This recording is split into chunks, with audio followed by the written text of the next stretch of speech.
Reels बनवण्यासाठी महागड्या दुचाकी चोरणाऱ्या 4 जणांना आता नाशिक पोलिसांनी अटक केलेली आहे। त्यांच्याकडून तब्बल 9 लाखांच्या 5 महागड्या दुचाकी जप्त करण्यात आलेल्या आहेत। नाशिक आणि संगमनेरमधून या दुचाकी जप्त करण्यात आल्यात। चोरीचा हा सीसीटीव्ही देखील कैद झालेला आहे। दुचाकी चोरतानाचा व्हिडिओ देखील समोर आलेला आहे। भद्रकाली पोलिसांनी आता ही कारवाई केलेली आहे।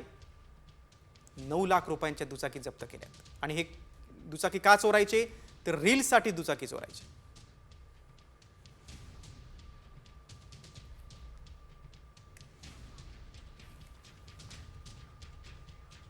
रील्स बनवण्यासाठी महागड्या दुचाकी चोरणाऱ्या 4 जणांना आता नाशिक पोलिसांनी अटक केलेली आहे। त्यांच्याकडून तब्बल 9 लाखांच्या 5 महागड्या दुचाकी जप्त करण्यात आलेल्या आहेत। नाशिक आणि संगमनेरमधून या दुचाकी जप्त करण्यात आल्यात। चोरीचा हा सीसीटीव्ही देखील कैद झालेला आहे।